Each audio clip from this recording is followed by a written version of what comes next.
औज़ुबिल्लाहि मिनश्शैतानिर्रजीम बिस्मिल्लाहिर्रहमानिर्रहीम रब्बिश रह ली सदरी वयस्सिर ली अमरी वहलुल उक़दतम मिन लिसानी यफ़क़हू क़ौली।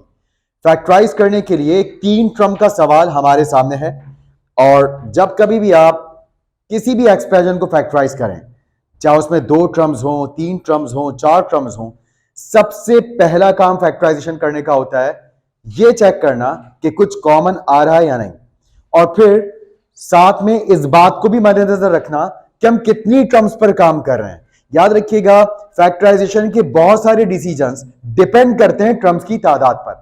अब यहां 3 टर्म्स हैं, याद रखिएगा 3 टर्म्स में आप सिर्फ उस वक्त कॉमन ले सकते हैं जब कुछ तीनों टर्म्स में कॉमन हो। अगर 3 टर्म्स के सवाल में कहीं 2 टर्म्स में कॉमन आ रहा है और तीसरी टर्म में कॉमन नहीं आ रहा, तो आप उन 2 टर्म में से भी कॉमन निकालने की जहमत नहीं करेंगे। बहुत से लोग कहते हैं हमें कैसे पता चलेगा कहां कॉमन लेना है कहां नहीं लेना। तो यहां पर अब आपको ये सब बातें इंशाल्लाह बहुत अच्छे से समझ में आएंगी कि कब हमें कॉमन लेना होता है और कब कॉमन आने के बावजूद हमें कॉमन नहीं लेना होता। तो 3 टर्म्स में सिर्फ उस वक्त कॉमन लिया जा सकता है जब कुछ कॉमन आ रहा हो। तो अब यहां 3 टर्म्स हैं। सबसे पहले हम नंबर चेक करते हैं। यहां एक नंबर है 4, एक 16 और एक 24। नंबर्स में से कॉमन लेने का मतलब ऐसा नंबर सोचिए बड़े से बड़ा जिसके टेबल में 4, 16 और 24 तीनों आए। Well done, 4। तो 4 यहां पर कॉमन आएगा नंबर्स में। नंबर चेक करने के बाद अब हम वेरिएबल्स को चेक करेंगे कि क्या कोई ऐसा वेरिएबल है जो तीनों में मौजूद हो। x नहीं है, y नहीं है, z नहीं है। इट मींस कि अब बस सिर्फ 4 कॉमन है। अब जब हम कॉमन लेते हैं तो उसके आगे फौरन ब्रैकेट लगाते हैं और ब्रैकेट में हम बची हुई टर्म्स लिखते हैं। तो यहां 4 कॉमन आने के बाद सिर्फ x रह गया। 4 4 जा 16, y as it is, और 4 6 जा 24 और z as it is। अगर आपको कभी शक हो या कंफ्यूजन हो कि पता नहीं हमने कॉमन सही लिया या नहीं लिया, तो आपने जो कॉमन लिया उसे वापस ब्रैकेट से मल्टीप्लाई करवा के देख लीजिए, वापस आप ओरिजिनल एक्सप्रेशन पर पहुंच जाएंगे। 4x जा 4x, 4 into 4y 16y और 4 into 6z 24z।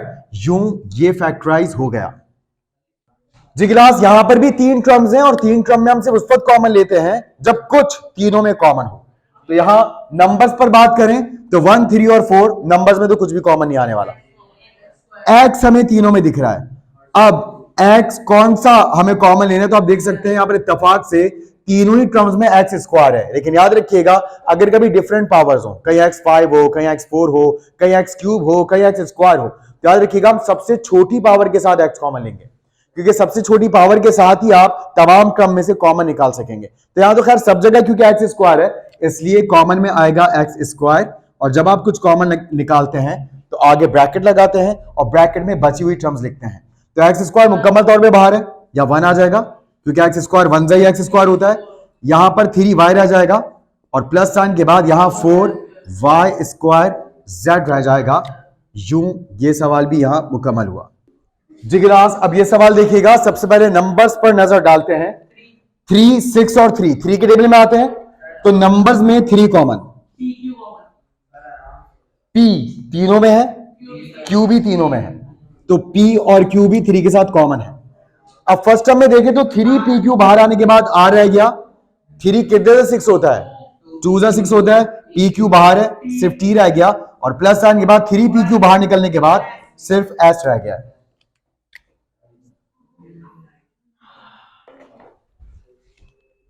इस सवाल को फैक्टराइज करते हैं, मगर सबसे पहले बहुत ध्यान से देखकर बताइए यहां कितनी टर्म्स हैं।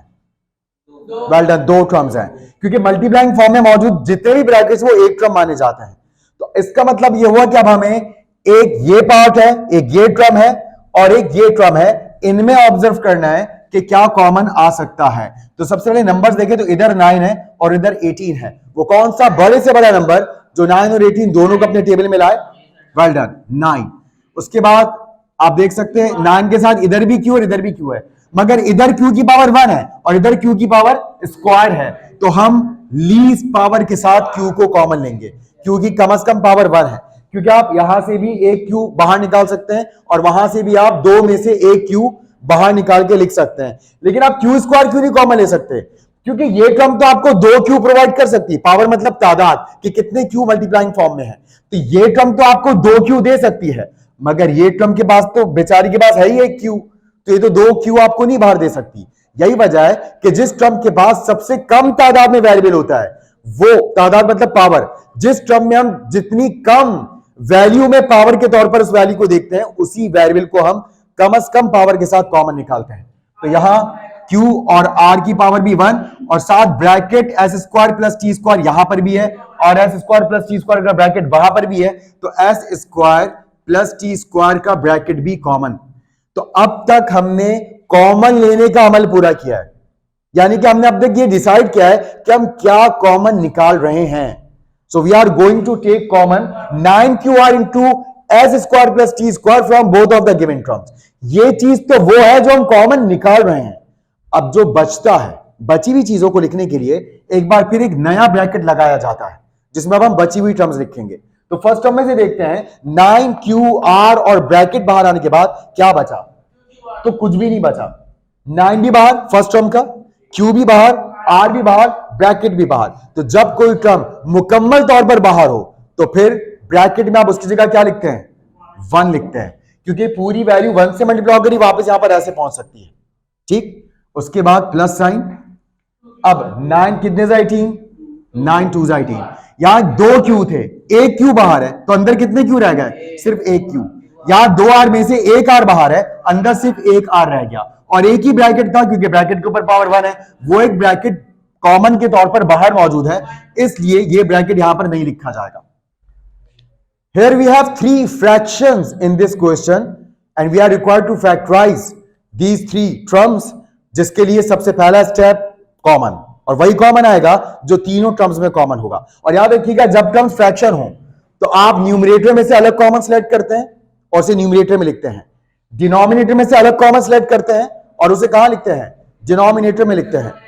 ठीक, अब यहां इक्वल्स टू के बाद सबसे पहले हम न्यूमरेटर में देखते हैं क्या कॉमन ले सकते हैं। तो एक बात तो मैं समझ में आ रही है कि x और z तीनों ही टर्म्स में मौजूद हैं, मगर x की सबसे कम से कम पावर क्या है, 1 है, तो हम x की पावर 1 कॉमन लेंगे, यानी कि हमने तीनों न्यूमरेटर में से एक x कॉमन बाहर निकाल लिया है।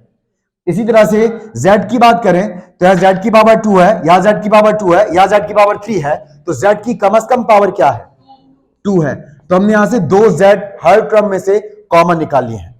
डिनोमिनेटर की अगर बात करें तो डिनोमिनेटर में 3 नंबर्स हैं, 16, 8 और 12। बड़े से बड़ा नंबर 4 है जिसके टेबल में सब नंबर्स आते हैं, तो यहां पर 4 कॉमन आ गया।